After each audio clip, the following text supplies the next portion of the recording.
STEM majors, let's go around the room and tell everybody something we understand but absolutely refuse. Just like the fact that atoms are mostly nothing. So like we know that like atoms make up every single thing that's ever existed in the history of ever in the universe, living or not living. Atoms make up everything, theoretically. And an atom is made up of a nucleus and electron cloud. And the nucleus is 10,000 times smaller than the surrounding electron cloud. And in between the nucleus and the electron cloud, there's nothing at all.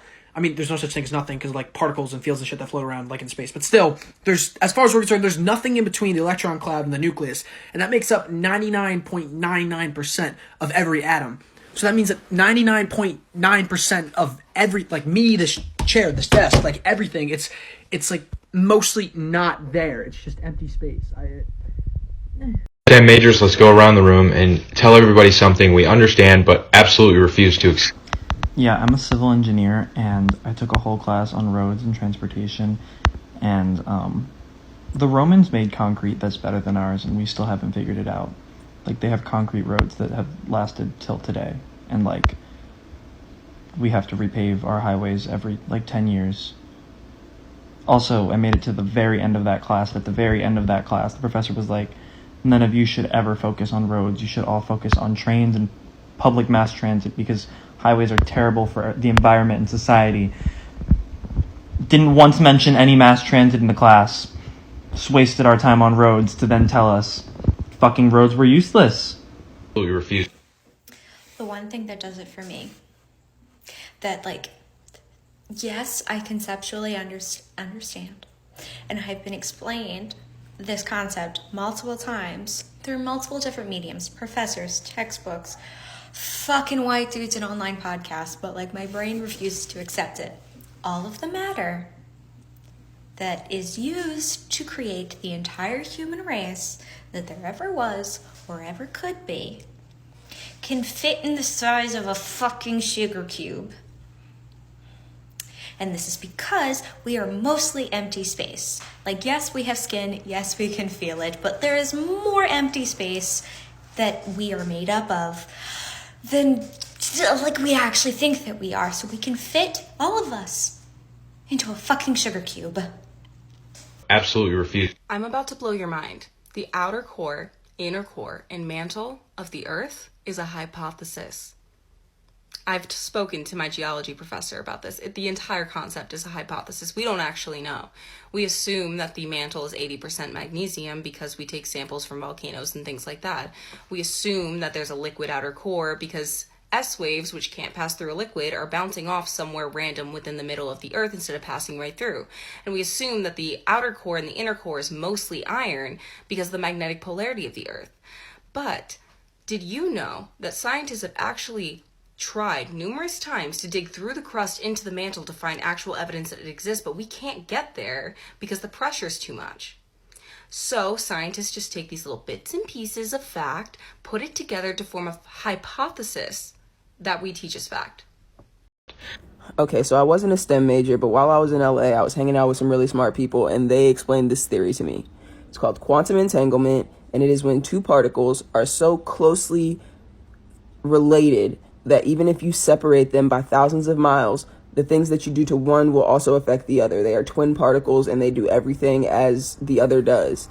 And the crazy thing about that my brain won't allow to accept, is that opens up the theory of scientific proof of soulmates, that twin thing that people have sometimes, teleportation possibly, because then you were able to possibly exist in two places at the same time independently. And it's not a Bluetooth thing or anything. It's that happens naturally. No one synced that up. It just exists. And so are feelings real? To accept. Water masses. Most water in the ocean doesn't actually mix. Looking at the ocean, you see a lot of waves, and you assume that the waves are mixing everything up. And they are doing that at the surface, but for the vast majority of the rest of the ocean, water moves in distinct parcels called water masses. These water masses don't mix with each other because each water mass has its own distinct temperature and salinity. Even though if I mix hot salty water into a cup of cold non-salty water, it all gets mixed together. A large part of the field of physical oceanography is just like tracking how these different parcels of water move throughout the ocean. And that's why I'm a biological oceanographer, not a physical oceanographer. But absolutely refuse to accept. Internet privacy doesn't and never will exist. You might think that's not a big issue, but it is, and here's why. You've been on the internet for quite a bit of time now. You've made a lot of profiles. You posted a lot of information. Ever since the economy went data-driven, companies just shoot that data out to whoever the hell they want just for a quick buck. Either that or other governments from other nations steal that data through hacking. They can have all the data they want. I don't do anything suspicious online. That's not the problem. Foreign nations can build entire profiles on millions of U.S. citizens just because we kind of just put the information out there. They know what drives us, what pisses us off, what makes us extremely happy. It's very, very easy for them to build basically propaganda profiles. You might wonder why U.S. citizens are so interested in socialism and fascism and all these different concepts now.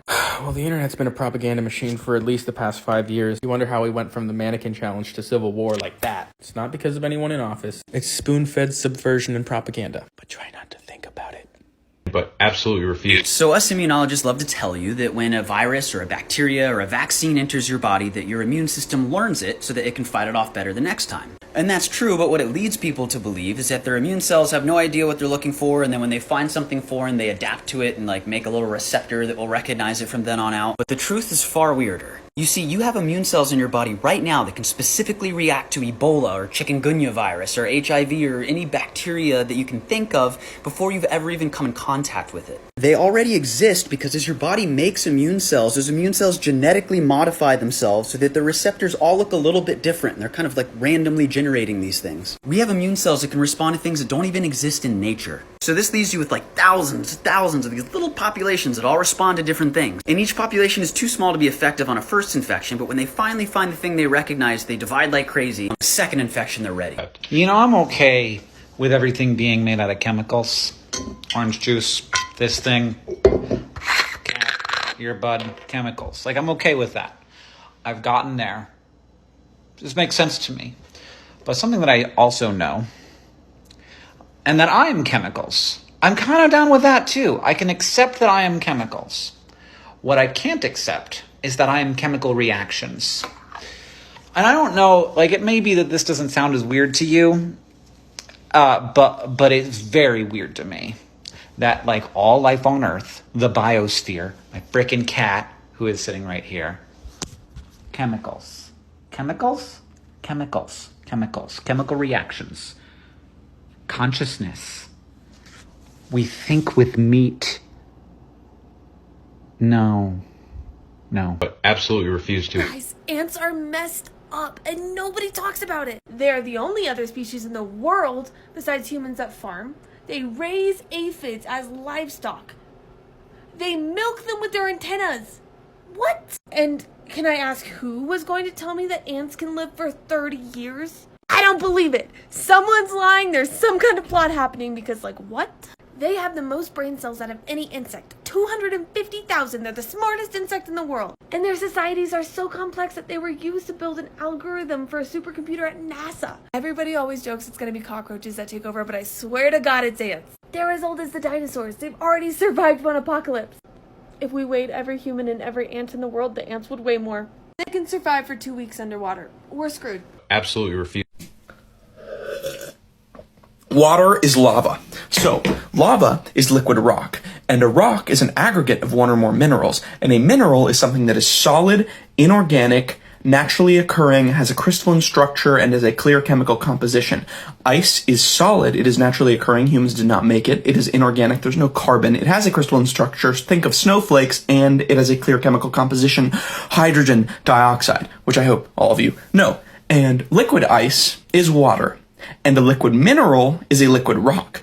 And a liquid rock is lava. So liquid ice, i.e. water, is lava.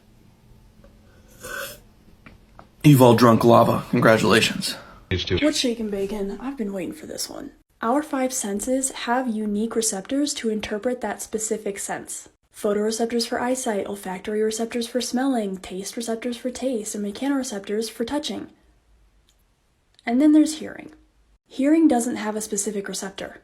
It uses the same mechanoreceptor that our skin uses to detect touch. Of course, it works a little differently because the hair cells in which those receptors are found are using that receptor to detect head movement and sound waves. But it's literally just a touch receptor, working in such a finely tuned fashion that it allows us to interpret millions of sounds. This is why I can't sleep at night.